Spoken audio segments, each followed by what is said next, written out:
Hello, everybody, and good afternoon, and hello again for the second time today.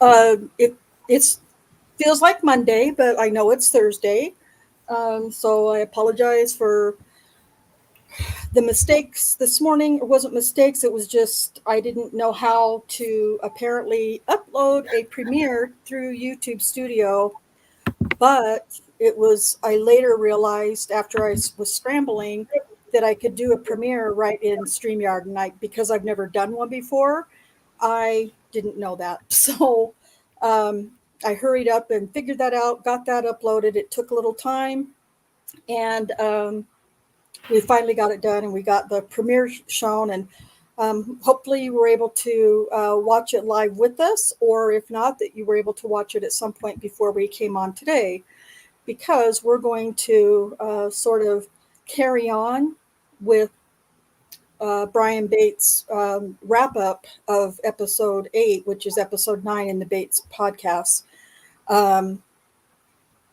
Because I spent so much time trying to get my video completed and all the fun things, it's definitely not the podcast that I had planned or wanted to have this afternoon, but it's okay, because this gives us a chance to discuss more, talk about.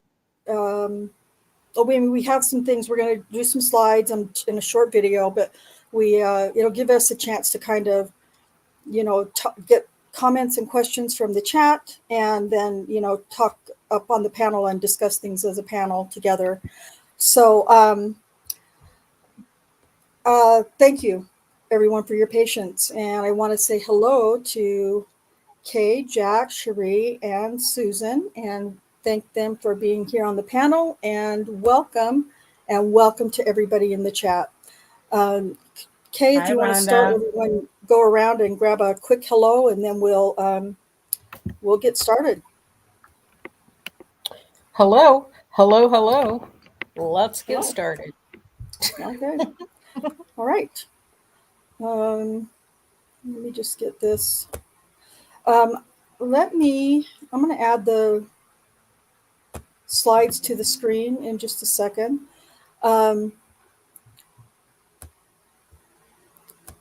Sorry. Oh my goodness. Okay. Oh, I love red so much. So Katnit and Cherie did these slides for me, and I think they look really good. I assigned that to them, though, very late, and I kind of rushed them. But what this is going to do, what we do have, is just going to kind of whet your appetite a little bit for episode 9 in Bates' podcast, because I haven't listened to the full episode in quite some time, but it's pretty freaking awesome. It's pretty good. And I know a lot of you in the chat have watched or listened to all of the podcasts, some of you quite recently, so you'll understand what I mean by how well he did on this episode 9, because there were a lot of inconsistencies, a lot of straight out lies, and a really disgusting, as usual, Detective Kim Davis. So, excuse me. So, I want to quickly say hello, because I'm so far behind as it is today, to everybody in the chat. And we have Sheila Hawkins and Katnit and Joffrey III. Thank you for being here. And let's see. I know we've got more a little bit farther down. Um, Cherie is in the chat. Hello, Cherie. TJ is here. Great to see you, TJ, as always. And J Jack's in the chat as well. And there are a few over on Discord. Foul Plays YouTube channel watching as well. Dr. Silkman is over there watching and listening. And we welcome him, of course, as always. So, Under Your Scars, there you are. All right. If I missed your name, I apologize. It's, I mean, nothing by it. It's just been like a full week of Mondays. So we're going to go ahead and get started. I'm going to or ask, I should say, uh, the panel to help me once again with these reading of these slides. None of them are really heavy or drastic or full of a lot of information, and oh, hi there, little Barb. Yes, you are here, and we're so glad you're here. So if everybody just or whoever wants to read them, that's fine. However we want to do it is good with me. Today is very, very relaxed because otherwise I might shed a tear. So we're going to go ahead and get started. Cherie, do you want to start with the slides? I'll go through. I'll arrow through them for you. But you want to start? Are you okay with that? Yeah, my dog is rambunctious tonight, but I'll give it a shot. Well, if you can't, that's okay. I can do them, or anybody else. That's okay. Look, I can get started at least.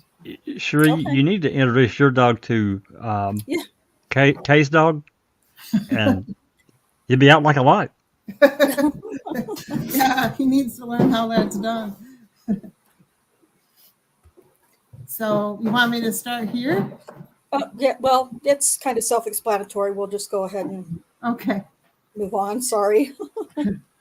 Inconsistencies for accuser Sherry Ellis with Brian Bates. Who's Brian Bates? He's an Oklahoma native, licensed armed private investigator since 2009. He's a JD candidate at Oklahoma State University School of Law, class of 2025, specializing in criminal defense cases and engaged member of the community. Can I ask, what does JD candidate mean? I believe it's Juris Doctorate, but Cherie's the attorney. Well, that's what when you graduate from law school, at least from my law school, and it looks like his as well. You get a Juris Doctorate. That's you can say that your name JD, but then once you pass the bar, then you can become an ESQ. But anyway, it's just the name of the degree you get. Yep. Gotcha. Okay. Thank you. That's I forgot I was going to keep going. Okay. How did Brian... is a brief summary of Ellis's... I'm so sorry. That's okay. Oh, for heaven's sake. Okay. How did Brian Bates become involved in Daniel's case? The telephone call. Scott Adams, paraphrasing. So how badly have you roasted my client on your website? Brian Bates. Actually, I haven't yet. I was waiting for some of the details, but it's coming. Scott Adams. I'm sure it is. Before you do that, I'd like to ask you to look over some of this evidence and give me your gut reaction. My guy claims he's completely innocent, but you know how that goes. You may know some of these women, and you may be able to give us some insights as to why they think they'd make these accusations if they're not true. Or maybe my guy's guilty and you can convince me of that. In that case, I may need to focus on a plea. Interesting. I never knew that. I didn't either. And it's on the holtzclawtrial.com website. And it's just one of those things that I hadn't ever read through thoroughly and thought about really. So pretty interesting. I have heard Brian say that at first he thought Daniel was guilty. I've heard him say that too. Yes. Yeah, it's been a long time ago, of course, but I remember that. And actually, if you follow where this is in the podcast, the wrap up sheet or episode 9 homepage, when you follow this down further, Brian Bates goes into a lot more detail about how he felt and what his thoughts were about Daniel initially, or his guilt or innocence rather. So yeah, it was really. But I hadn't read this, and I thought, you know what, it's on his website. I think that would be very interesting for everyone to know. So that's why I decided to add that in there. Okay, on to the next. Kim Davis, Oklahoma City sex crimes detective, had been trying to reach 39-year-old Northeast Oklahoma City resident Sherry Ellis. On August 1st of 2014, Davis and Ellis had a telephone conversation wherein Ellis alleges she was twice raped by an Oklahoma City patrol officer at 2 different locations during the same encounter.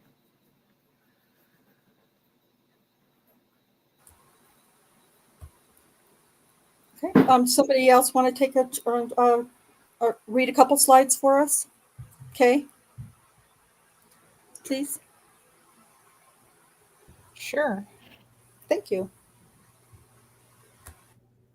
Ellis agrees to meet with Detective Davis on August 5th, 2014 at police headquarters to discuss her allegations in detail. While Ellis never names her attacker, Detective Davis has already determined that it must be Daniel Holtzclaw, despite the fact that Ellis clearly stated that her attacker was a short, black male police officer driving the older model patrol car. First, I want to say hello and thank you so much, Jeff Jones, for being here. I have probably missed you before in a chat of mine, but it's great to have you here. Thanks for popping in. Good evening, Jeff Jones. Oh, everyone say hi to Jeff. Good evening, Jeff. Welcome to the show. Welcome to the show. Oh, I hear never mind. I'm not going to start with songs. So, and these, there's information, the points that are brought out in these slides we heard today in the premiere in more detail, but there's no, hey, Susan. Be honest, Rhonda. You were gonna bring up Emerson, Lake and Palmer. Welcome back, my friends. Yes. See, I was. Welcome back, my friends, to the show. Oh, yes, I don't want to get yes, a. I don't want to get a. No, I know, but I thought, nope. Oh, never mind. I'm just gonna not do it. But thank you for doing it. It's not always just me. Okay. So yeah, you're gonna see some of these bigger points repeated. But my idea is that repetition creates memory. So you can't hear some of these things too much. They're necessary to hear over and over. And that's how I have managed to pick out some of the finer points in this different parts of this case. So that's just me. So, but bear with us because we're going to get to a short video in a few minutes. Okay. Sorry, Carrie, do you want to carry on, Kay? Ellis recognizes the patrol car as the very common black and white older model Oklahoma City police car that most officers drove at that time. We'll see the difference here. The Crown Vic is the same car that Terry Morris pointed out. Daniel, however, drove the car on the bottom, the Ford Interceptor. Yes. Okay. At 5 feet 11 inches tall and reportedly not using any drugs or alcohol at the time, Ellis confidently described the officer as a black male with skin darker than her own, who is also shorter than her. In deposition, she said that Jim Hankins got her to say that Daniel was about a head shorter than she was, or that her attacker was at least a head shorter than she was, from how she demonstrated that in her interview at the police station. Okay, sorry. Oh, no. Please add whatever you feel is relevant, please. I mean, Okay. I'm not really sorry, but No, don't. I was going to say, don't be sorry. You're kidding me. according to Ellis's August 5th, 2014 interview with Detective Davis, she was on probation at that time after being previously released from prison in July of 2013. Ellis had received a 3-year prison sentence for a burglary 2 conviction. She ended up serving less than a year. Ellis also has convictions for transporting a loaded firearm, driving under suspension, transporting an open container, assault with a deadly weapon, and offering to engage in prostitution. Yeah. So, something that I think I tried to point out in the premiere video from today. She said Ellis was talking about her fines near the end of that in-person interview, and she was talking about how she's late paying the fines, and to me it sounded very much like she was trying to get help from the detective at that point, but it was practically begging for help to pay her fines because she was already late for that month. And she said, I just got out of the penitentiary and I've been trying to pay my fines. And I thought, because this was August 5th, as we know, and I was thinking, you just got out of the penitentiary? And when I first was listening to this, this one, years ago, I was like, oh yeah, well, if you just got out in July, how have you been paying on your fines for months? And then I realized, no, she got out the previous year. So 13 months earlier, she had gotten out of prison. And I don't know what the amount of her fines were, but she was all pay her fines and begging for help. To me, it just sounded fishy, and it didn't make me feel very good about the way she behaved at the end of that interview. Well, Didn't the they other also, thing. Yeah, go ahead, Susan. I just wanted to mention, didn't they at trial try to say that Sherry was standing on a curb and Daniel was on the street, and that's the height difference? I can't recall if that was at trial or if it was in the civil phase. Oh, okay. That was during that was during the civil phase. That was ridiculous. Yeah, I think so, because it was her attorney that came up with that idea, and the curb was 6 to 8 inches tall, which we drove by. I went out to the curb. Yep. And I think it was less than 3 inches tall, actually. Did it turn his skin a different color? I'm just curious. Well, I mean, yeah. Yeah, I remember that thinking, you've got to be, and she was saying that during the depot, and I was like, what? No, you're making yourself look even worse right now, in my opinion. And this was before, I believe that she had made all those claims before she actually, before you guys have seen what we have in the 8-minute video that we have. So it was a really big stretch to make that claim. So, but before we go forward, I just wanted to make a comment on the last slide and just say, at that point, Ellis had given Davis another way to gauge her credibility, because Davis is going to call and talk to them about the fines and that she's a victim of Holtzclaw and all of this, and that, don't. don't put a warrant out. But she could have verified if she had been making her payments $50, $50, $50 every month. And this is the first time she was going to be late, because in fact, that is not true. She was behind a couple payments months back. So she was already could have been caught in a lie, and maybe Davis saw that and she just disregarded it, like the black person that assaulted her. Oh, no problem, black guy, no problem. Yeah, and and Davis, every time Ellis would mention something about her fines, what did Kim Davis say? That I don't care about that. Okay, all right, that's fine. I don't care about that. Well, I mean, I realized that wasn't her job as a sex crimes detective, but the way I just got a feeling about the way she just kept saying, I don't care about that. I don't care about that. We just want to focus on this. I don't care about that. And in my mind, I'm thinking, don't worry, we got your back on this. I don't know that. Those were just where my thoughts went.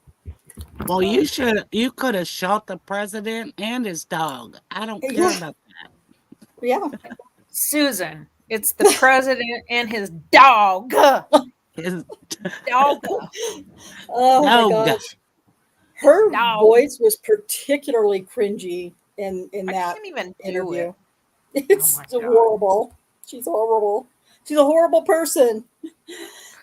So I needed to ask Kat, is this where you wanted me to play the video part? If you just want to put a yes or a no, or what are you talking about in the chat so I can know? What's the next slide? That ought to tell us. I think Brian Bates starts going over her version, she's this and this. Yeah. Okay, so yeah, Kat says this is where it's like maybe 5 minutes long. So we will play this quickly. Ellis's version of events. Ellis can't remember the date, but she believes the rapes occurred about 3 or 4 months prior to her meeting with Detective Davis. That puts the date around April or May of 2014. It's a little before midnight, and Ellis walks out of her house in the 2200 block of Northeast 16th Terrace that she is sharing with her boyfriend of about 19 years, Terry Mack. Ellis is heading to her female cousin Dion's house, which is about 4 blocks away. If you're following along with a map, Ellis walks westbound on Northeast 16th to the first intersection. She then heads northbound on North Highland Drive. She continues walking in the dark, past Northeast 16th Street and then Northeast 17th Street. It's at this point that she can tell there's another vehicle also driving on North Highland Drive coming up behind her. She turns, squints her eyes at the approaching headlights, and is able to tell it's a police car, and it's slowing down. Ellis recognizes the patrol car as the very common black and white, older model Oklahoma City police car that most officers drove at the time. The patrol car stops, and the officer gets out. At 5'11" tall and reportedly not using any drugs or alcohol at the time, Ellis confidently describes the officer as a black male with skin darker than her own, who is also shorter than her. Ellis also clearly recalls that she was stopped while walking next to a crepe myrtle tree that is on Highland Drive between 17th and 18th Street. The officer asks Ellis to walk to the back of his patrol car. He next asks Ellis for her name and if she has any ID. The officer then asks if she has anything illegal in the purse that she is carrying. Ellis says no and agrees to let the officer search her belongings. The officer then performs a search upon her by putting his hand in what would best be described as a karate chop position with his thumb up.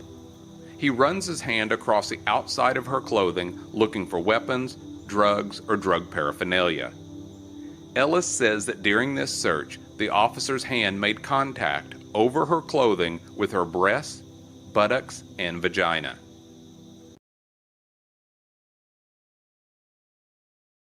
Okay, isn't that lovely? Um,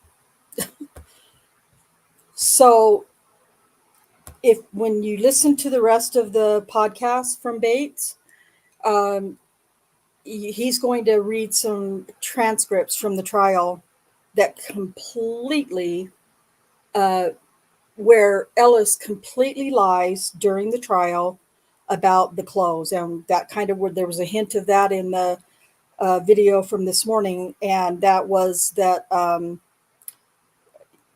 it, in the video, in the interview with Davis, she absolutely says over her clothes, for the front and the back. And but when it gets to the trial, and we're going to get to that ourselves reading transcripts, when it comes to the trial, that's going to completely change, and the narrative is going to be completely different, and that will add to the charges that Daniel got on Ellis's case. So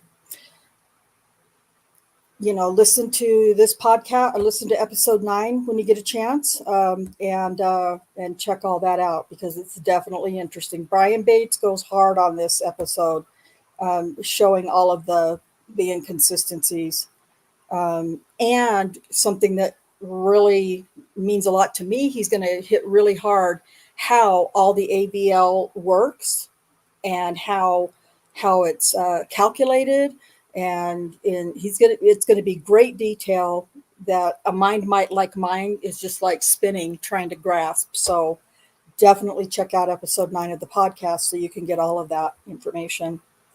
Okay. Jack, do you want to read a couple slides? I sure can. Thank you. Okay. All right, here we go. Ellis can't remember the date, but she believes the rapes occurred about 3 or 4 months prior to her meeting with Detective Davis. That puts the date around April or May of 2014. Ellis recognizes the patrol car as the very common black and white older model Oklahoma City police car that most officers drove at the time. Ellis confidently describes the officer as a black male with skin darker than her own, who is also shorter than her. Ellis agrees to let the officer search her belongings. The officer then performs a search upon her. He runs his hand across the outside of her clothing, looking for weapons, drugs, or drug paraphernalia. Ellis says that during this search, the officer's hand made contact over her clothing with her breast, buttocks, and vagina.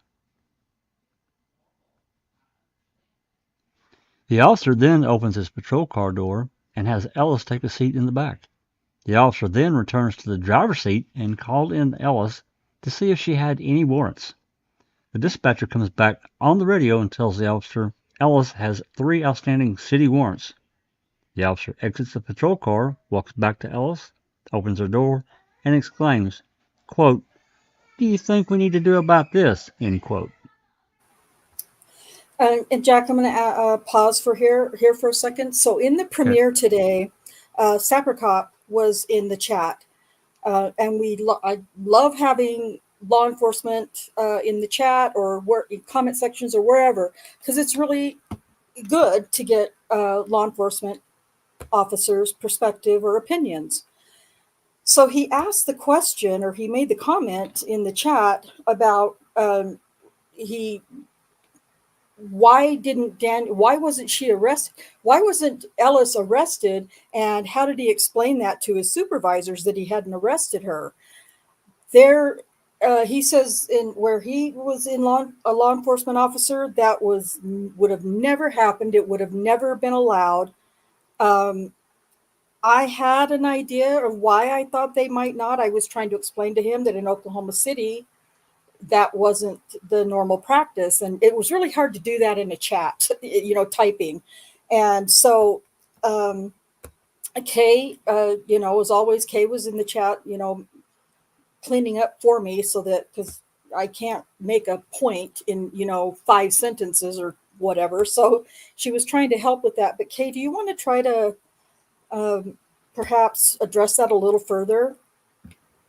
Well, why. and I meant to go into the trial transcript this afternoon and find those occasions, and I'm not positive it's the trial transcript versus depositions, but I believe it's both, where they ask um, detectives and even I believe Lieutenant Musney if it's common, I mean, to not arrest someone on city warrants, and whoever they asked, no one argued about it. No one said, oh, that's improper. They got them all to admit that it wouldn't be uncommon. And you're going to come across it more in the sector where Daniel works. Um, it's just it's just how it is.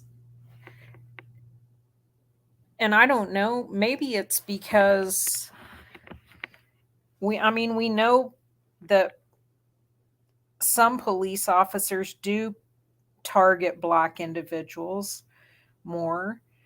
In a different sector where an officer is patrolling, but there's really not much going on, I could see them arresting someone for city warrants just because they're bored or whatever. But if Daniel or any other officer who worked the Northeast sector there did that, they would just be taking people to jail for unpaid traffic tickets their whole shift, and they would be unavailable to respond to things. So it just was, it was okay. I said in the chat, where I live, if I had an unpaid ticket, a bench warrant would automatically be issued for my arrest. And if I got pulled over for speeding, they would take me into custody. They would take me to jail. But that wasn't the practice, at least not in some of the more, I don't know, I don't want to say high crime necessarily, but more impoverished areas where, frankly, all these accusers that we're dealing with, if you just want to look at them and not looking at the neighborhood, because if you just want to look at them, they can't afford to live and pay off their fines and do their drugs and buy their alcohol. They don't have a whole bunch of money stacked up. So, consequently, their violations stack up. That was a clunky explanation, but there it is. The prosecution also didn't do much about that, right? They didn't harp on that. Because they know. Exactly. They didn't really want to bring that up because, they know how it goes. I swear I remember even Kim Davis saying something to the effect. I believe so too, Susan. I have that recollection in my head. I just can't pinpoint if that was in her deposition or at trial. Uh-huh. Her deposition's over 5 hours long, so Yeah, it's hard to. Very difficult to listen to. I feel like it was in the trial, in one of the trial transcript of somebody's. Particularly, I remember when we've covered Tabitha Barnes in the past, when Daniel, the night of the 27th of February, when he and Officer Venegas had an encounter with her in front of her house, Tabitha Barnes. I recall there being a brief back and forth between Officer Venegas and Officer Holtzclaw, and that was that she had city warrants, just like most of these ladies were going to have, and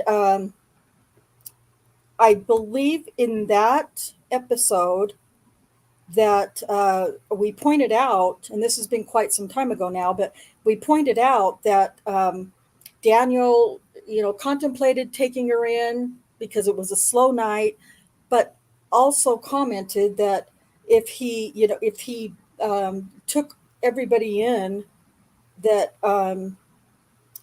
had city warrants for unpaid fines and things, that he wouldn't be able to be on the street patrolling and doing what he firmly believed and was so dedicated to was his job. So, I mean, they can spend, a couple of hours or more at the jail just booking somebody in on unpaid fines. And so I think that kind of came across in Tabitha Barnes. We'll get to her. She'll be coming up in a month or two, but we'll be able to pull that out more too. So at that time. But yeah, I know where I live, and I think I said it in the chat. If it says warrant, you're going to jail. It doesn't matter what it's for, you're going to jail. But it makes sense to me that in an area like what Daniel was patrolling, it was, the concern was more about the high crime, the more serious crimes that were going on, such as drugs and dealing and gang activity and prostitution and stuff like that. So, patrolling and keeping his eye on those different areas was far more important to him than running somebody in on unpaid fine warrants. But anyway, okay, back to the slides. And honestly, I don't know where they're going to end. So we're just going to play this out by ear, read what we can, and go from there. So, Susan, do you want to read a couple slides? Sure, Rhonda. Thank you. Ellis then says that all of a sudden, the officer's erect, circumcised, and well-endowed penis is exposed through the fly of his pants and is very near her face. The officer tells her to put his penis in her mouth. Ellis, fearful what the officer will do if she refuses, complies. 3 or 4 minutes into the sex act, the officer suddenly stops, removes his penis from her mouth, tells her to turn and put her feet back into the patrol car, and shuts the door. When in the episode 9 of the podcast, Brian Bates goes into some pretty significant detail about this, and I'm just going to drop this one little tidbit. He talks about how at trial, Galen Gigger, and this is the most horrific, vile, inhumane thing I think they would have done to Daniel had it been allowed, and that was that Galen Gigger wanted to have a photo admitted into evidence of Daniel's penis. And I cannot tell you how horrific, if that had been allowed, it would have been for Daniel and for his family, man. That it would just be the most fucked up thing they could have done in the trial. So I'm just going to drop that little tidbit and check it out in the episode 9 because it's astounding. The officer returns once again to the driver's seat and begins to pull forward away from the curb. When the officer reaches the end of the street, he jumps the curb and parks behind the abandoned school and next to what is most likely an old classroom outbuilding. The officer exits his patrol car, walks back to Ellis, opens her door, and tells her to step out. The officer then tells Ellis to pull her pants down and bend over. Ellis, scared, complies with the officer's demands. The officer then vaginally rapes her for about 10 minutes. Nothing is said by Ellis or the officer during the rape, and she is unsure if the officer wore a condom or ejaculated. When the officer is done, he turns to get back in his patrol car and simply tells Ellis to have a nice night. The officer then drove away through the schoolyard, leaving Ellis standing there in the dark, trying to make sense of what just happened. Okay, that's where we're going to leave that, because it's you're going to get a lot more out of listening to the podcast at this point, because Bates goes hard and does some incredibly amazing deep diving into this accuser. Because on the surface, when you look at Sherry Ellis, it looks like she's just another one of these dirty accusers who has this, flimsy story with a horribly incorrect description of the cop and what he's driving, and this really weird, bizarre sexual assault or rape scene that happens. And I really should have put up my trigger warning sign for today, but at any rate, I want you to get that experience and get those descriptions and all those details from Brian Bates. He's going to read to you some key points in the trial, and he really is the one that's pulling out all of these inconsistencies in Sherry Ellis's story, and it is definitely a lot deeper. The lies and the inconsistencies are a lot more detailed and intricate than what even me listening to the podcast a couple of times, and really studying her police report and her ABLs and all those things, even more so than what I have been able to uncover, or us as a team. It's very detailed, and I just can't imagine. I mean, it didn't come out at trial. All of these details did not come out at trial, and therefore Daniel received 62 years on Sherry Ellis's accusations. Just a little, I think I've mentioned this before, but it never hurts to say it over again.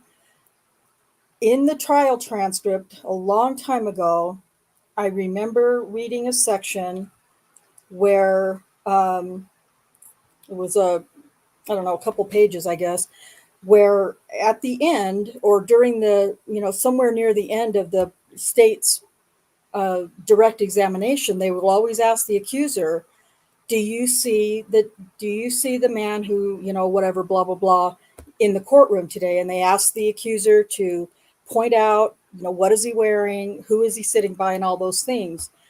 When they asked Sherry Ellis to identify the defendant, or the man who who had assaulted her in the courtroom, she couldn't identify Daniel. She didn't know who it was. She didn't see him. And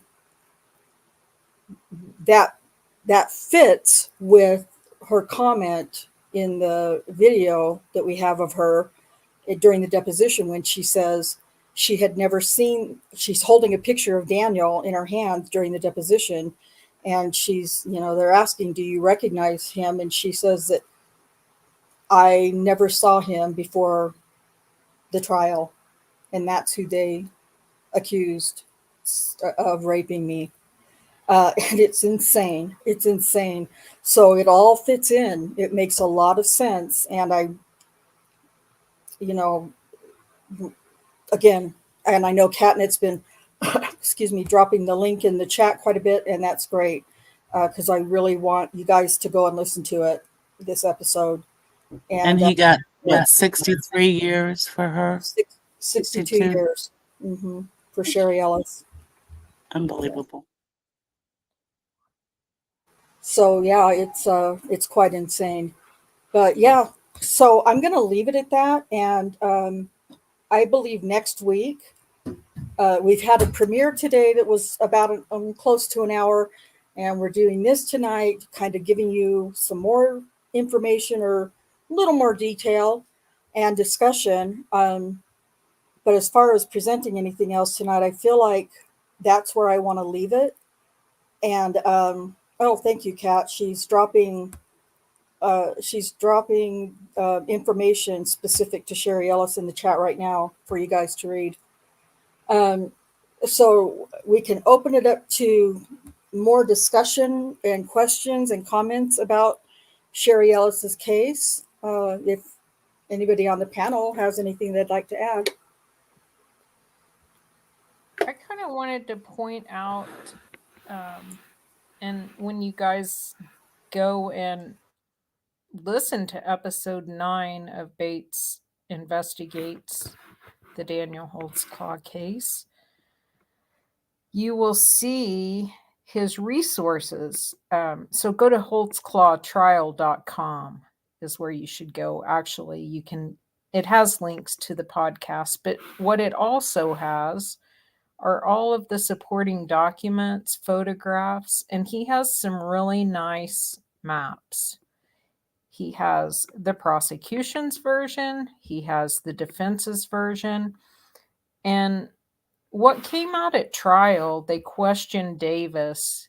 Did she oh wait, gosh, my brain, I swear, I think this is deposition 2, not trial, because this would have probably exonerated Daniel, so it would have been deposition.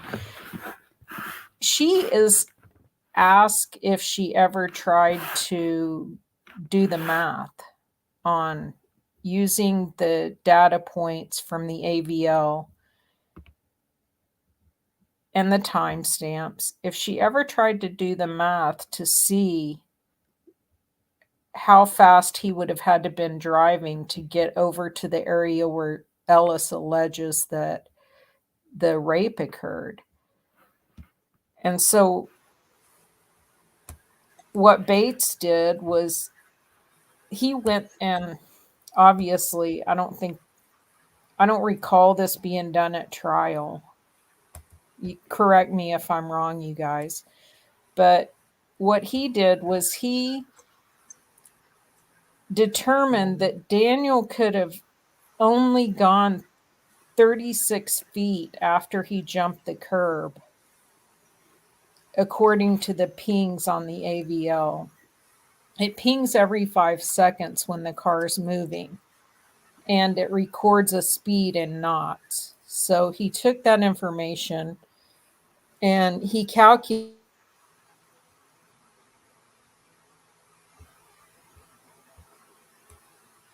Uh-oh, did we lose Kay? Kay, you muted yourself. Oh, shoot. What was I saying when I was still unmuted? Talking about how Brian Bates calculated the pings Yeah, and you everything. said he calculated. Okay, so he I've got his calculated. map right here on the screen. Sorry. So using the AVL, which pings every 5 seconds, and it records a speed in knots, and a time. He calculated that Daniel could have only gone 36 feet once he hopped the curb before his car stopped. That would have been right in front of the playground equipment. And so Bates hypothesized that perhaps people were in the park at that time and he stopped to tell him to go. The park is closed after I don't know what time, but this would have been closer to 1 a.m. Ellis said it was around midnight. I think Daniel's radio traffic shows that it was really around 1 a.m. But it's just things like that I mean, they just show you that his car was not stopped 300 more feet, more than 300 more feet across the park where the prosecution alleged that it was stopped. It just didn't happen that way. And it's just unfortunate that there were so many accusers and so much information and so much discovery, and tricks were played with discovery where, they would send duplicate stuff and just send it in just these huge batches it's just overwhelming, not only to read through, but to process and assimilate in your mind. I've had 7 years to do it now. I would have hated to have been on that defense team. They needed a whole bunch more people. And Yeah. it just wasn't financially available. I mean, Yeah, I agree. It's a case worthy, or it was a trial worthy of a whole team of defense counsel. But yeah, like you said, it just wasn't possible.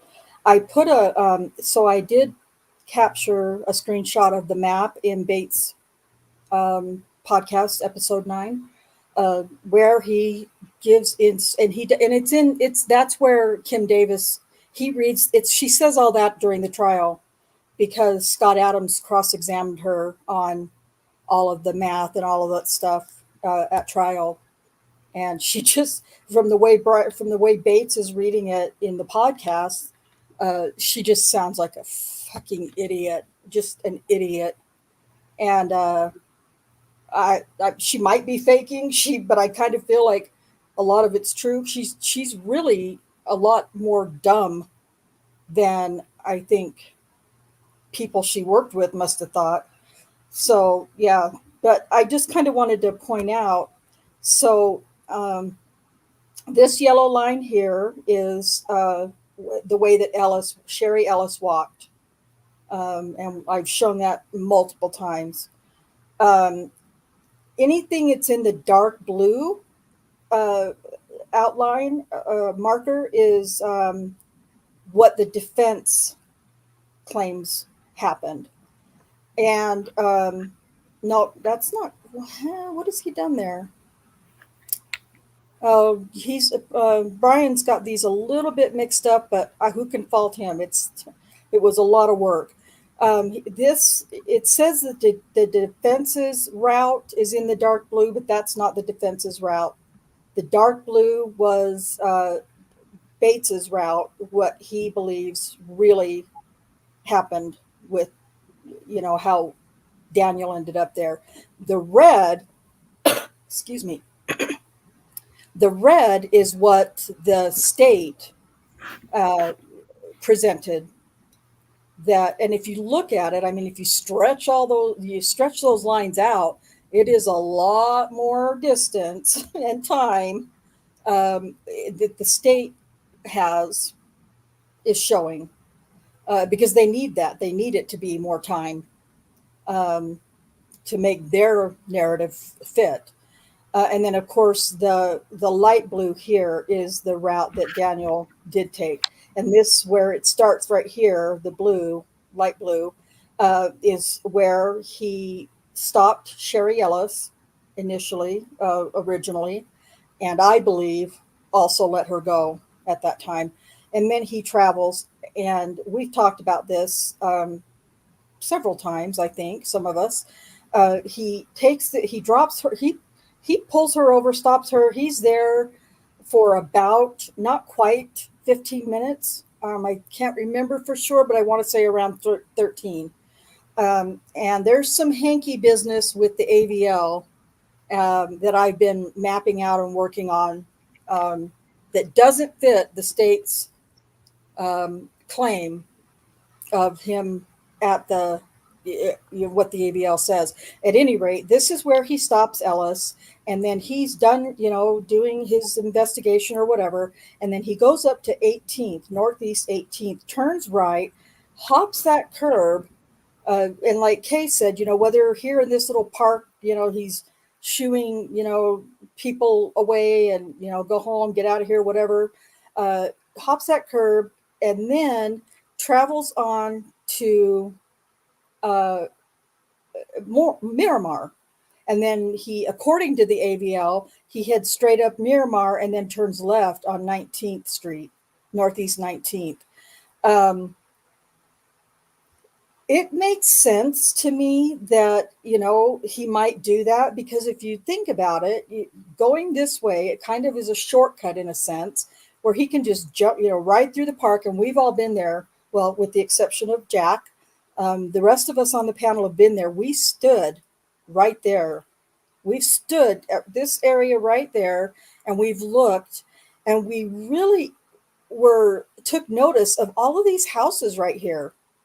I think there were like 6 or 7 of them just right there in that section. Ellis claims that she was taken right here between these 2 red lines here, and that this is where she was assaulted.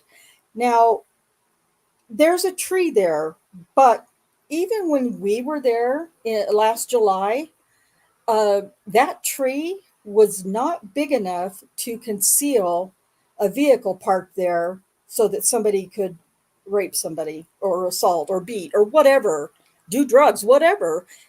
Somebody would have most likely noticed something, I think. I don't know. That's, again, that's just what I think, I may have happened, could have happened. But, we don't know that. But here's the thing. Even though detectives believe that Ellis was taken here and all this route and that, he leaves her there and then he drives off, according to the state, that way. None of the detectives came over to this row of houses here and asked them if they saw or heard anything. Isn't that, what do they call that? Canvassing the neighborhood or something? Nobody did that. And so did Kim Davis do her due diligence investigating Sherry Ellis's story? Not only did she not talk to, the people right away that were directly involved with Ellis, like her ex-boyfriend, Terry Mack, and, nobody ever bothered to, there was no sense of urgency to investigate and question other people involved in her life as a part of Sherry Ellis's life, nor did they bother to canvass any of the areas that Sherry Ellis claimed to be that night. Although, Kay, if I'm not mistaken, I think we did, there was a determination that this lady here across the street right here was talked to. Was that in Ellis's case? Or I believe Davis said that she, oh, never mind. Sorry. This I is don't so remember common. It wasn't. Now that I'm Was thinking it about Rosetta? it, no, it was Rosetta. But yeah, Yeah. Rosetta. Sorry, Sherry, it was Rosetta. So anyway, but nonetheless, none of the investigators bothered to canvass that neighborhood or try to, ask anybody if they saw anything. No, everything was just,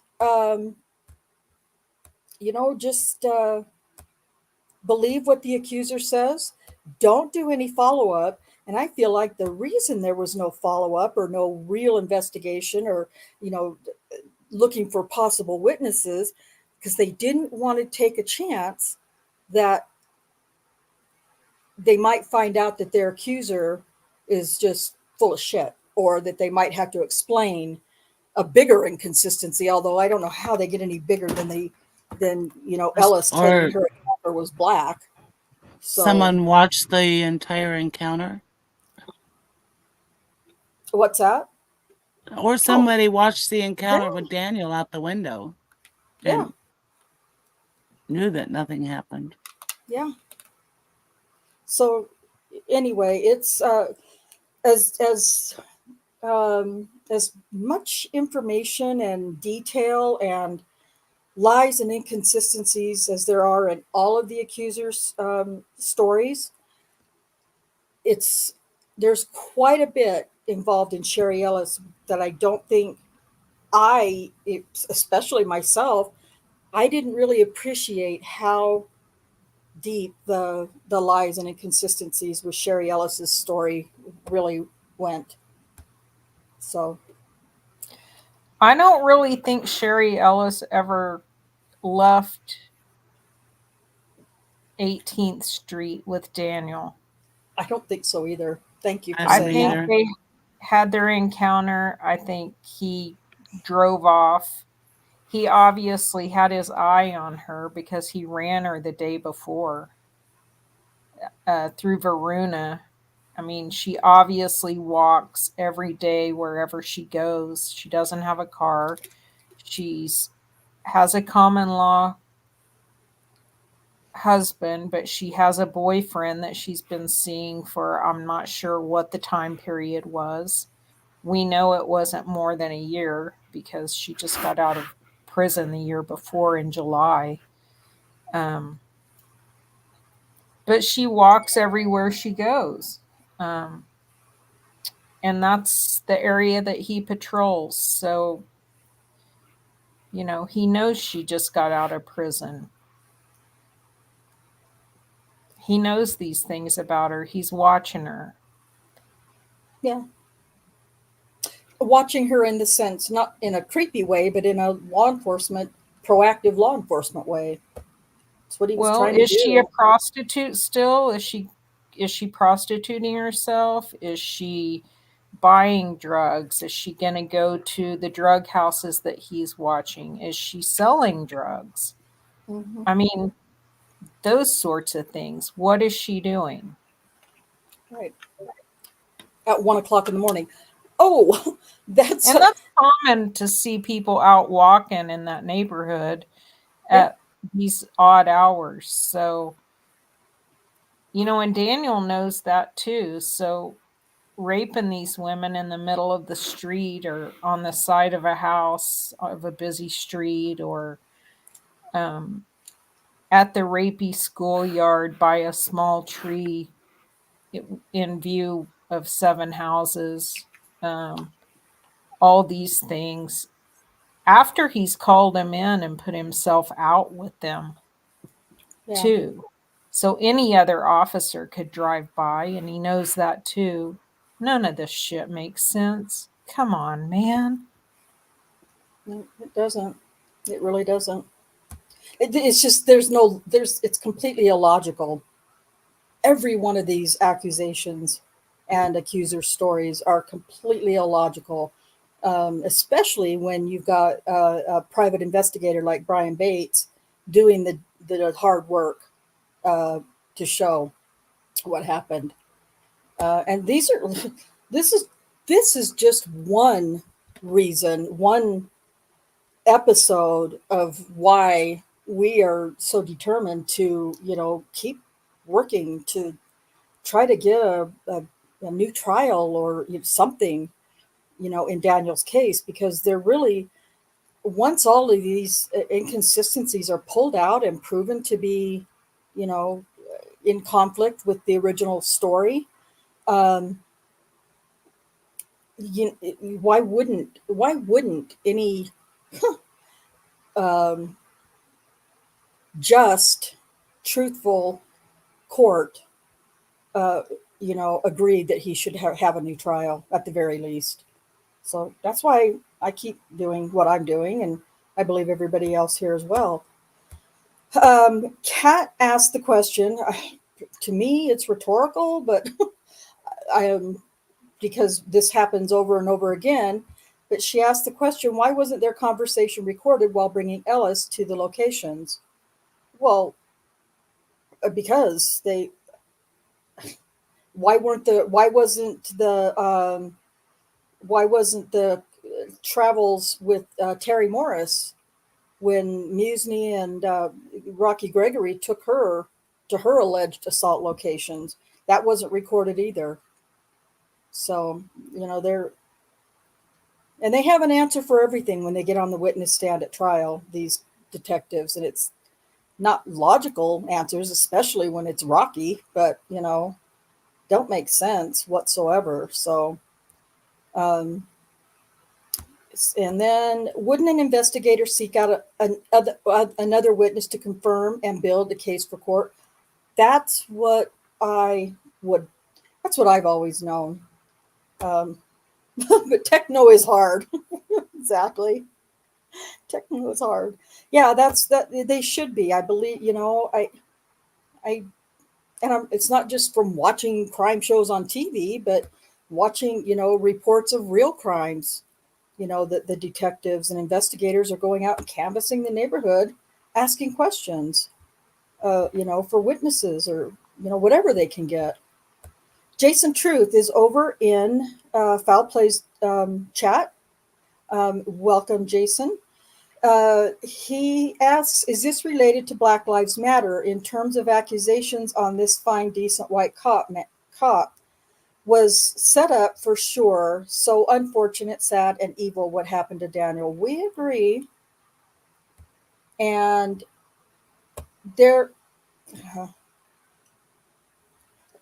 Black Lives Matter absolutely played a part during the trial.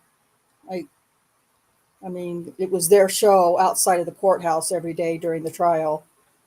So by this time, Michael Brown in Ferguson, Missouri had been killed, and Ferguson had, gone through their riots, and there was just a lot of, from what I can recall from that time period, there was quite a bit of unrest and things going on, racially motivated things going on around the country. So, which everyone asked detectives, Lieutenant Musney, Chief Bill City, they all were unaware, according to them, that this stuff was happening. It didn't play anything into their the way they dealt with the Holtzclaw case and Janie Ligon's initial allegation. Always thought that was bullshit. And then I came across this podcast that was recorded in September of 2019, and they're interviewing by this time former police chief Bill City. Let me just read a little bit from the transcript of that. It just blew my mind when I heard him say it. So the host says, but we want to talk about the really, really kind of hard subject of race in America, and really race and policing really comes to a crossroads a lot.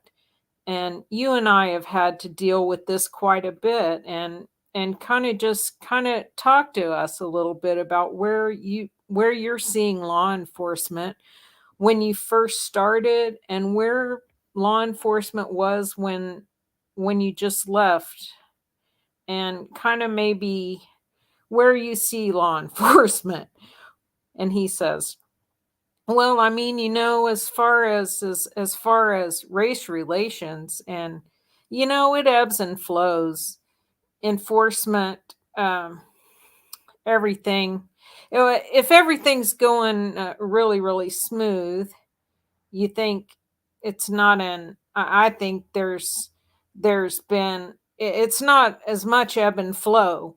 I'm reading his words, so this isn't me not being able to read. Okay, this is him speaking. This is him trying to speak. It's really been really, I mean, topics and discussions about race, and I mean, I think the positive thing I see with everything, and I kind of embraced that when it happened.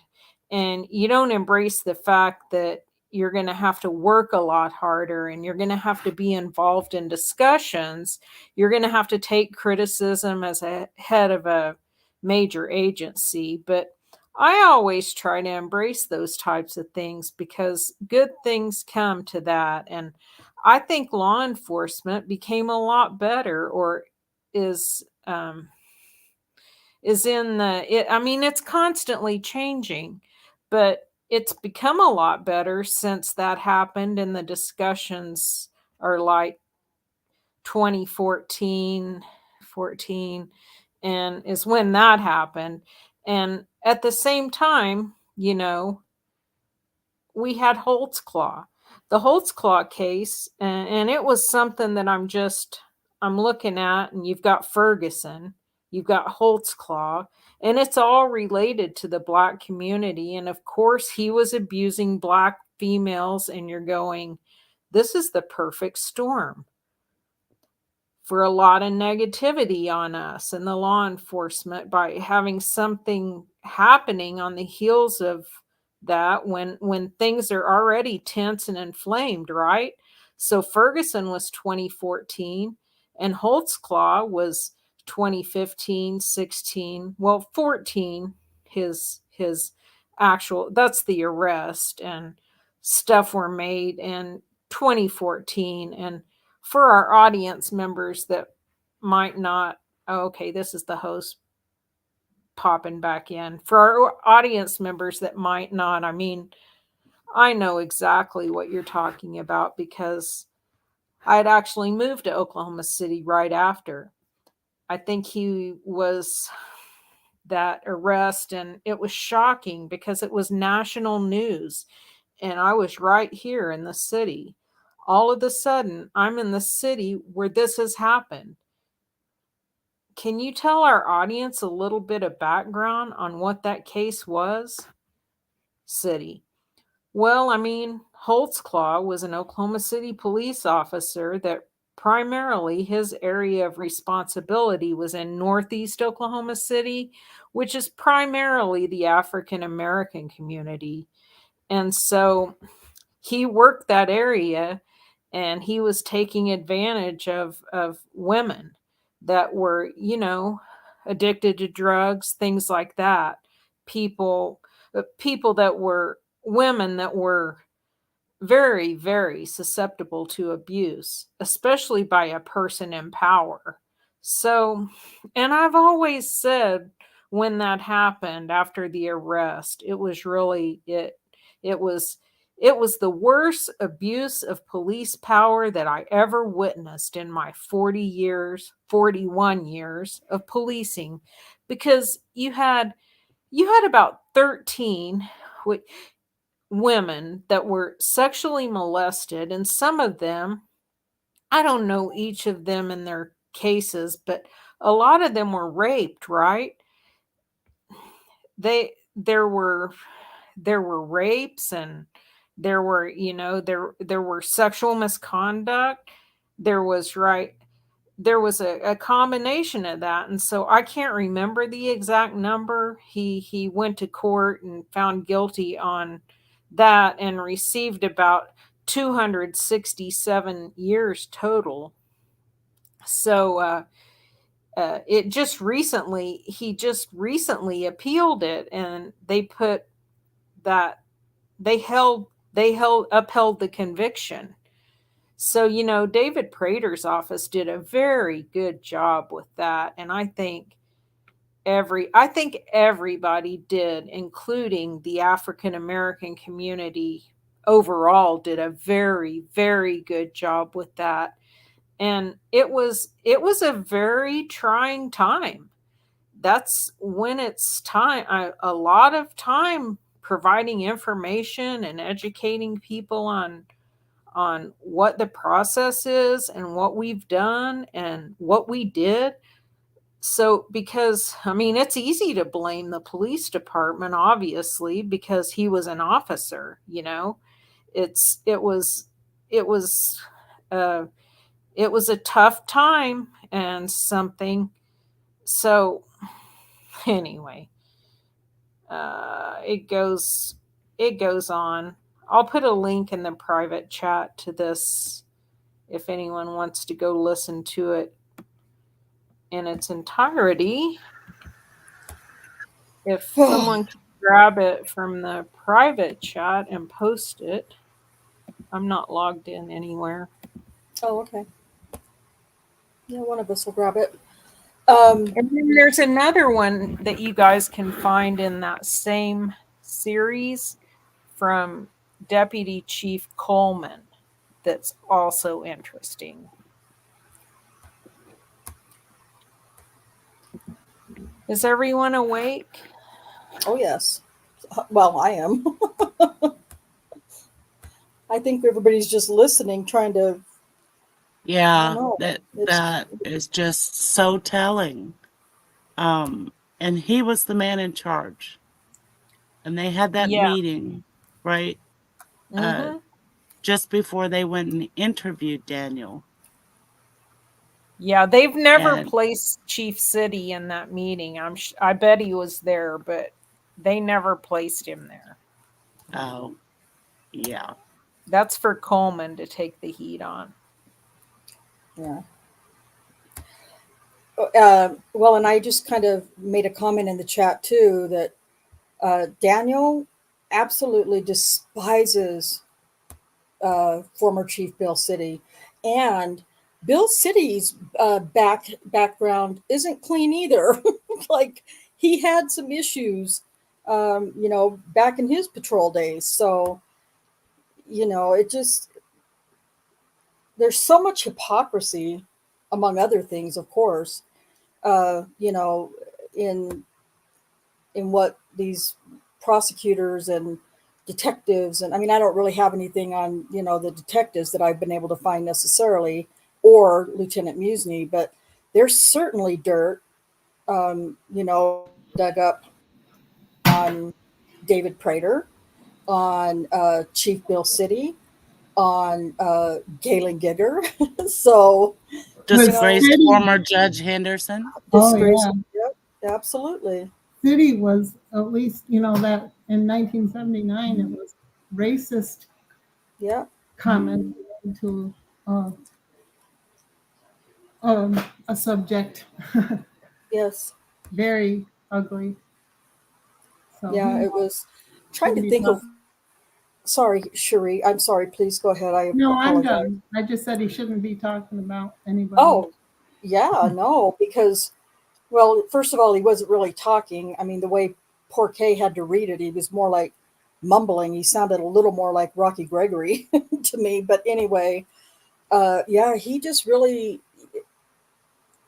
But it just depends on who you are, I guess. No matter where you live, what city you're in, what county, state, whatever, I guess it's just who you know and who you are. Because, Bill City was able to get promoted and, it to chief and be able to say the things in the letter that he did to Daniel, the termination letter, but also have his own dirty background. But that's okay. He just, and here's the other thing, listening to Kay read that transcript, he's not even clear about how many accusers there were, what charges there were. He got the amount of time wrong for Daniel, thank God. He said 267. The total amount was 263.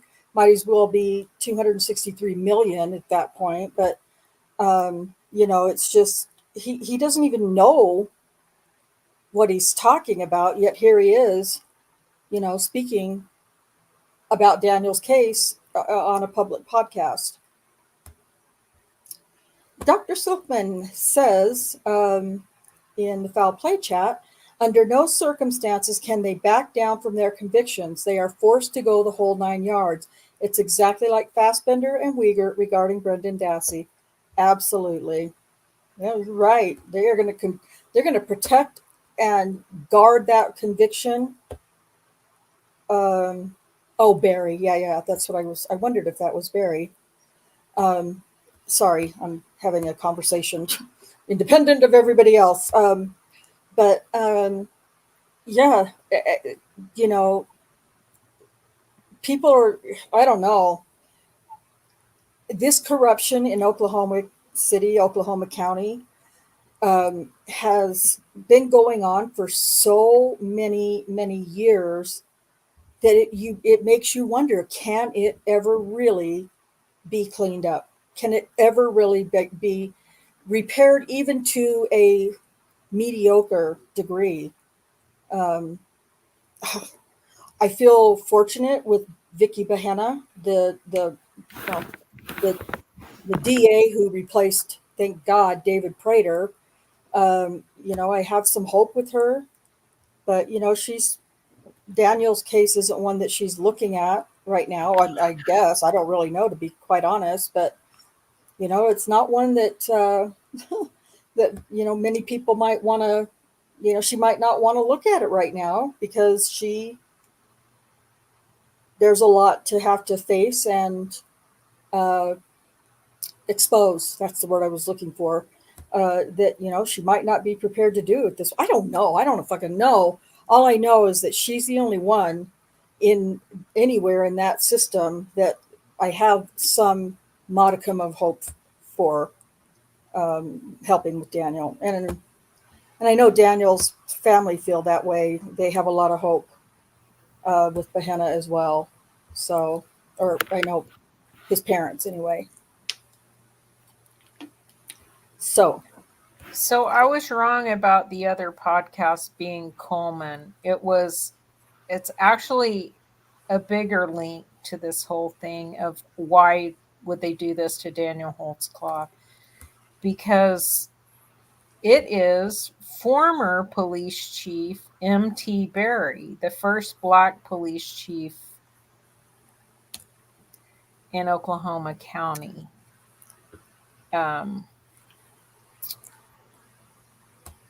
at the time of this arrest and the Janie Liggins traffic stop, M.T. Berry was the assistant city manager. And what do assistant city managers do? They worry about money and stuff, assets. And Oklahoma City had some assets they had been working hard to build, and they for damn sure wanted to protect them. And I would love to hear the conversations that happened between former police chief, current assistant city manager M.T. Berry, and current police chief Bill City, and probably even the mayor and the district attorney. I mean, it's all incestuous anyway. So, but it's just very interesting to have someone so connected to the Oklahoma City Police Department in the position of worrying about assets. And, who does the police chief report to? Anybody know? The city manager. I was going to say the mayor. Okay, all right, fair enough. Yeah, the city manager. I don't know. So why Daniel Holtzclaw? We can only guess. I think somebody was going to be the sacrificial lamb. That's just my opinion. Oh, they weren't having another setback with they were on a timeline with the MAPS projects. They were going well. People were voting for the these maps taxes, all these improvements were being paid for in real time by taxes that the public voted for, because they were saying, hey, do you want to have a penny sales tax or a penny tax increase? And we're going to get this, and this. And people are like, yeah, we want those things. It's tangible. And people just kept voting for it. They kept passing these tax incentive what do you call them? Anyway, the people wanted the things, so they were being funded, and they were building and rejuvenating things at a rapid pace, and they still are. They could not afford a riot. They didn't want to afford a riot. I mean, Oklahoma is so freaking obsessed with being top 10 when we're like bottom 10 and everything. I mean, people just say shit with a straight face that isn't real, and it's like, I guess if you say it with a straight face, maybe people just might believe you or whatever. I don't know. Never been one of those people. I don't know. I shouldn't get off on that. I'll shut up now. No, I like it when you. I'm. I mean, it's really everything. Yeah, that's behind this. I mean, it's the basis. Mm-hmm. I mean, it's also dirty. It is so dirty. And they'd had setbacks. They had setbacks, and I think I've mentioned this before, but the Oklahoma, they were going gangbusters with the MAPS projects, and the Oklahoma City bombing happened there, right there downtown. And I mean, that was a huge setback, and they had just really gained a lot of momentum at that point. And they for damn sure weren't going to have a riot, which would have been, I don't want to say worse than the Oklahoma City bombing, because, well, I don't know. I guess as many people could have been killed, but it's never so tragic like that. That's hard to, it's still hard for me to wrap my mind around what happened with the Oklahoma City bombing. Well, and it's not, I mean, everything is, I don't know what a word there, I know there's a word for it, but everything is relative, I guess, to the time and to what's going on. And, to have riots in 2014 or 2015, that was the concern at the time.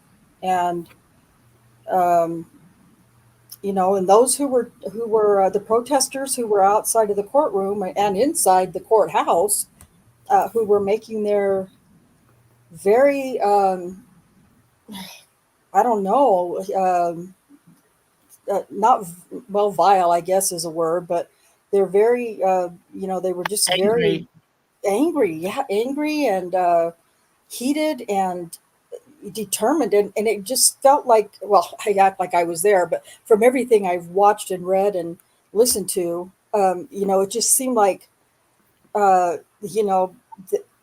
you get the very distinct feeling that and Grace Franklin even said it in one of the video news clips, they don't want us, to riot over here and tear things up over here. We're not going to mess up. We're not going to ruin and destroy our own neighborhoods. So where are we going to go? And they're not going to let us do it over there, she said. Yeah, meaning downtown, Bricktown. Yeah. Exactly. So, they were absolutely, uh, counting on trying to riot the way it sounded. They wanted a riot. Well, they obviously had discussed it, that if the verdict doesn't go our way, what will we do? And they had already decided that they would riot. And we're not going to do it. We're not going to do it here, like you said, and they're not going to let us do it there, which I don't know. I guess when you get a big enough group of people, you're in control. It We just saw breaks that. out. Yeah, Yeah. we saw that in Yeah. many cities Yeah. over the last many years. And the fact that the jury could hear their loud protestations is just Yeah, 36 unbelievable. counts, give him life. Racist cop, give him life. Those were the two most prevalent chants. And Susan's right. The judge, at some point, Scott Adams asked the judge, pointed it out, and the judge just he said, yeah, we can hear it in here. I know the jury can hear it. I'll just instruct the jury to disregard what they're hearing. And they never made the protesters move farther away. They gave the protesters that permit to do it right there. So they knew that it would be heard inside the courtroom. They were in control of the permitting. So it's ridiculous. And if I'm not mistaken, I think in the transcripts when Scott Adams and Galen Gigger, although I think his concern was fake, because I think Gigger would want. Although when I think about it, the last thing he would have wanted was a mistrial. So perhaps he was concerned about the chanting and that. But it's it's a mob mentality. I mean, we saw that in what 2020. It's a mob mentality. People are out, possibly, joining a peaceful protest, not really understanding what they're protesting, what they're marching for, what the message is. But then, for sure, when the begins, it's a mob mentality, and it's like a pack of rabid wolves. And I can imagine, had there been riots in after if Daniel had received a not guilty on everything, it would have just been a mob mentality that would have you know it would have spread. It would have spread no matter where they started it. It would have spread, and it would have moved downtown to Bricktown. And they're just not the city. They're just not going to take a risk. And that's why I feel like it goes so much deeper to protect the verdict, among other reasons, of course. Yeah, Dr. Silkman made an excellent point that maybe you put on the screen, and I wasn't on this screen at the time, but protection of the verdicts at any cost. It's a common theme in wrongful conviction cases. They protect each other. And he's absolutely right. I mean, there is someone in a position from tip to tail that is dirty, that is on board with the machine. And we've seen it in Daniel's case. I mean, we've seen it. His case gets placed in all these people's hands who are going to do whatever it takes to protect the conviction. And it's really disheartening from someone who, has invested so many hours and years into trying to get justice for Daniel. Yes. And it's the same in Wisconsin with Stephen and Brendan. It's people would rather die than to see either of those cases, not even overturned, but just get a new trial. Either way. Absolutely. And so, it's I know I've talked about this in several other podcasts, but I didn't realize how corrupt Oklahoma or Oklahoma County, Oklahoma City was until we read through uh, Death and Justice by Mark Furman. Um, and I was surprised when we didn't, I think we still have 2 chapters left that I haven't finished because I'm lame like that. But um, uh, at by the end of one of the executions, and his name has escaped me now, the young man that was executed. But that's what Mark Furman went to Oklahoma City for, was to, he had heard about,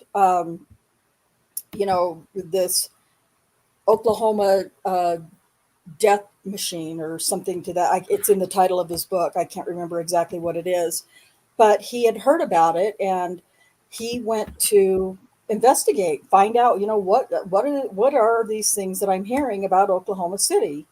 And so he went to investigate, and he admits at some point during the book that he is a dedicated Republican and he believes in the death penalty. And by the time he finished or was nearly finished with his investigation into Oklahoma City and their death penalty, their prevalence, their Death, like death row obsessiveness with death machine. penalty, death row machine. Thank you. Um, he said he was like he was having second thoughts about the death penalty, and it's I don't know. You can turn a man like Mark Furman against the death penalty, or even questioning the death penalty. That's a pretty big deal in my mind. So, and yes, it's the same Mark Furman who was in the O.J. Simpson case on trial, made all of his nasty, disgusting comments on a hot mic and recordings or whatever it was, and same one. But he's written some really good. He wrote a very good book in Death and Justice, and it's not a long book. Um, I have read and recorded, I think, 10 chapters, and those are in Discord very early on in all of my learnings of how to do things like this. So they're not the best recordings, but it's really interesting to hear his investigation play out and talk about, he talks about the wrongful convictions and the wrongful executions that he learned about in Oklahoma City. So he goes all the way back to Bob Macy days and talks a lot about Joyce Gilchrist, the crime lab analyst who was, partnered up with Bob Macy, and who happens to have been the supervisor / mentor to Elaine Taylor, who processed the evidence, or the so-called evidence pants in Daniel's case. So it's all very connected. Like Kay said earlier, everything is connected somehow, and it's almost creepy how it just seems to have, been a following throughout all these years. So yeah, um, Kat has put a link to that book in the chat. Pick it up, if it's available on Audible, listen to it on Audible. Really interesting book. Thank you, Jeff. I appreciate that. So yeah, there's a a lot more. And I have older videos where I attempted to, this is before I knew what I know now, but I have older videos on, I have one on Galen Gigger, Elaine Taylor, Kim Davis, Rocky Gregory. And, I know more now than I knew when we did those videos. So, go check those out. If you get bored, definitely some interesting information for sure in those episodes as well. And there might be more than one on Gigger because there was some information uncovered about Gigger where one of his teenage sons at the time, he was a teenager, was involved allegedly in, sexual assault of some younger teenage girls. And that got covered up and moved real quick. And, and then of course, we have Timothy Henderson. And, it wasn't just Timothy Henderson who was, unethical and, sullied the oath and, his position in the bench in the court. It wasn't just him. It was also at least 2 prosecutors in the DA's office. And one, I guess it's debatable if both of the women were consensually involved with Henderson. But there were also, and it's really weird because I haven't heard any more about these, but there were also 2 defense attorneys who had made serious sexual assault claims against Timothy Henderson. I don't know what happened to those. I haven't heard or. Go ahead. Weren't there 5 altogether, and we only know of 2? 2, yeah. What happened to the other 3? They just. Well, apparently some of them would cause big problems, and because, how many, we have 3 new trials that were granted, at least that I know of, as a result of Henderson prosecuting or Henderson trying, being the judge on a case for one of the females being the prosecutor. Oh my God, could I say that more shabbily? I don't think so.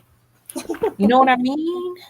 I know what you mean. You're speaking my language now, Kay. Oh my God, I know. I sound like Rhonda. You do. Welcome to my hell. Yikes. It is hell being me. Oh man. Anyway, why are we hiding those 3? I mean, initially Prater didn't feel the need to not say a number. He's the one who said the number, right? That's right. Yep.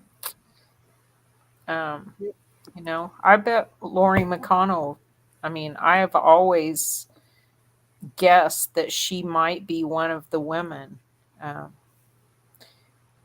Yep. We don't get to see the subpoenaed evidence that was used by the grand jury to decide if Timothy Henderson, if they were going to file sexual assault charges on him based on these allegations by these women. That is all protected within the rules of the grand jury and the way Oklahoma handles evidence and cases that are tried by the grand jury. I have no idea how we could ever get that. And I'm sure it's handled inside the grand jury so that we can never get it. Right. Because if we did, there's all kinds of ex parte communication going on in there. There's all kinds of shenanigans that could have been happening overlapping the secret hearings. Right. Yes. Which, if you don't know about the secret hearings, that's just another atrocious part of this case that makes you wonder if you're in the United States of America or not. Right. And that's more documentation that is forever sealed and kept from the public. And there's a video on that as well. And it's older as well. Maybe at some point, hopefully I can go through and update some of those. Now that I have more knowledge and information for sure, but because I'm telling you, it's not just what we see on the surface with Daniel's case. It's a pretty deep and dark system there. It may not be forever sealed as far as the stuff within the secret hearings. Yeah, hopefully. But you know what has to happen for things to be unsealed? New people in power that are honest have to give a shit and get actually placed in that position of power. People have to die.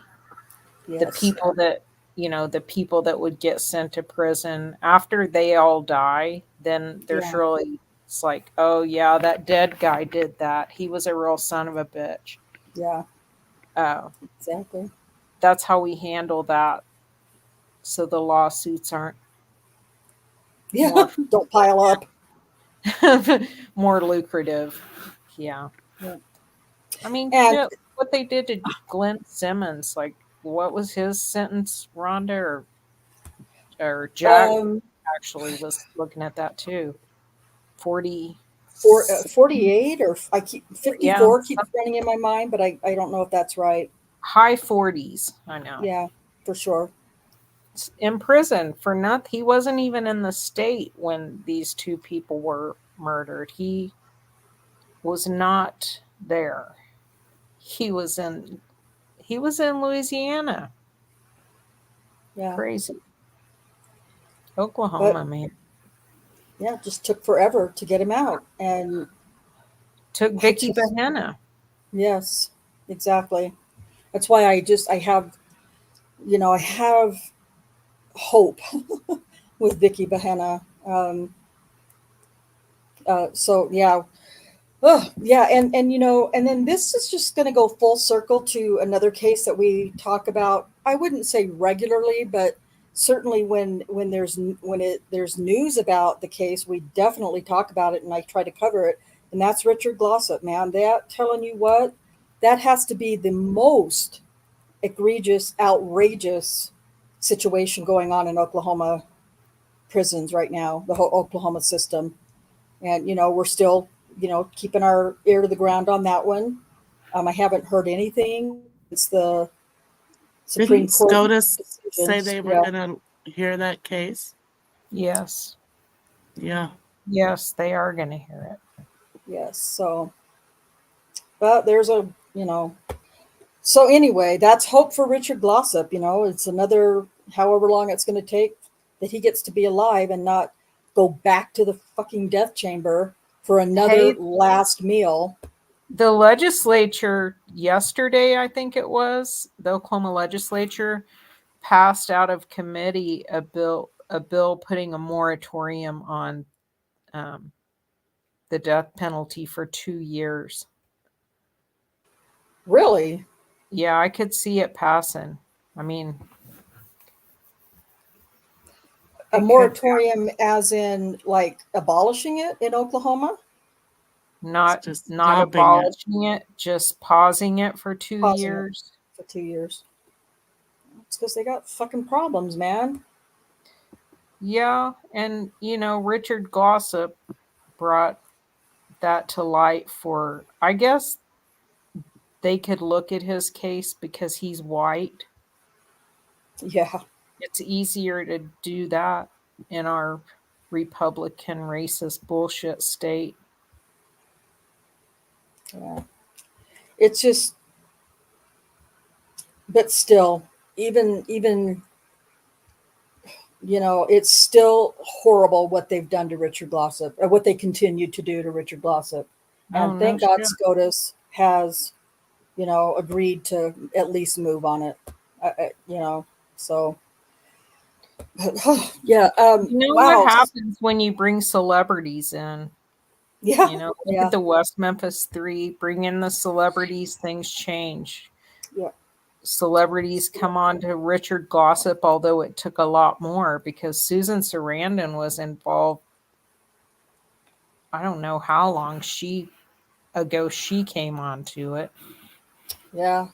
But somehow when Dr. Phil came along, it's like all of a sudden more people. It's amazing the amount of people who worship Dr. Phil. I know. And you know what? I'm not a fan. I'm just not a fan. I mean, I liked doing. I liked the Dr. Phil that was on Oprah once a week or something. Yeah. But then he changed into a machine of marketing and celebrity and all of that. And he's not the same person he was as when he was still a practicing therapist. Right. Not to say that he doesn't do a lot of good, but he does a lot of bad too. Yeah.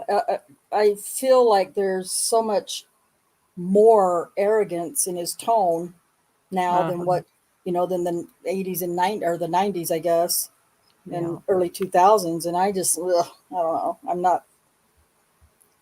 not very fond of arrogance like that, but that's just, how I, feel like some of his shows have gone. Every once in a while, I'll try to catch something that looks interesting, but for the most part, I'm really not so interested in him. But listen, if he's going to do something, which he did, yeah, young Dr. Phil was good. I agree, Sheila. To help somebody who was wrongfully convicted, like literally, to help them to not be executed. Um, I'll listen to all the arrogance he's got at that point. So, well, listen, guys, what a great discussion. At least I feel like it's been a great discussion. We kind of had a potpourri of, different things once we finished, deep diving. Well, not deep diving, but, focusing on Sherry Ellis. It's been a really great conversation. And so I really appreciate everything, that you've contributed, Kay, and everybody else, Jack, Cherie, Susan. And then everybody in chat. There's been great, comments in the chat, and Catnet has been on fire with the links. Dude, you guys should not have anything. You shouldn't have to search for anything to watch or listen to, until the weekend when we get to reading with the crew on Saturday afternoon. Because Catnet's dropped a lot of really good links. Kay's had some good links also, and so. First and foremost, though, I'd really like everybody to go listen to episode 9. And then, let us know in Discord how, what your thoughts are on it, because it's pretty astounding, what Brian Bates did in particularly in Sherry Ellis's case. So that would be, is that something you want me to post, Kate? Yes. Well, unless Catnet already did. The link she posted, Susan said didn't work, so that one might. Oh, okay. Let me see if I can. The one about Glossop's case. Yeah. Okay. Okay. Yeah, Kat's dropped it. It looks like. Oh, I see. Yeah, she's on fire, man. Catnet is on fire with the links. I'm so impressed and so pleased. I'm not impressed. Not that I'm not impressed, but I'm not impressed because that's just who she is. So, I know that, you're going to get great stuff from Catnet when it comes to links. And good night, Sheila. Are you taking off, Sheila? Okay, sorry. Yeah, we're going to wrap it up here as well. And let us know, what you think of episode 9. And next week, we're going to read, so prepare for a long one. Well, probably, I don't know how long it'll be, but we're going to read the preliminary transcript for Sherry Ellis's case. So be prepared for that next week. And who knows? Now that I know how to do a damn premiere through StreamYard, I don't know, maybe I'll drop something else because, that's kind of cool. So anyway, any last comments or anything from the panel on tonight's discussion or whatever else you might have? Jack? Yeah, no live stream from us this weekend. Doc and I are going to take the weekend off, take a Okay. break, Okay. come back Good. next week after. Yep. So that's about all I've got. Great discussion. Okay. Yeah. Thanks, Jack. And thank you for being here and helping out as well, as always. Yeah, I didn't know that there's going to be a break Saturday. So yeah, you guys definitely need a break. Definitely with all that you guys are, putting out all the time. So good to know. Susan. I think it was a good discussion tonight. A great discussion. We covered a lot of different aspects of this case. So very interesting. Yes, very much so. Thank you, Susan, for helping with reading and comments and questions. And Cherie. I agree. I enjoyed the discussion as well. I mean, enjoy is a weird word to use in cases like this, but it was interesting and good. Thank you. And again, I want to thank Cherie and Catnet for trying to take on the big task, the big ask that I threw at them, I think Monday, for help. And they came through, of course. And so I really appreciate that very much. And Definitely a great job on the slides. Great job. yeah, much better than what I can do. I went in and tried to help today, and I was like, I said I can't do anything. I'm gonna mess it up. And so I was like, no, I'll just do what I know how to do, and you guys, and whatever you can get done, that's what we'll use. So, that's I appreciate everything that they've done to get that ready. So, so if we don't have any other comments or questions to address, we are going to be back next Thursday at 5 p.m. Central, reading some trial transcripts. And until then, peace out.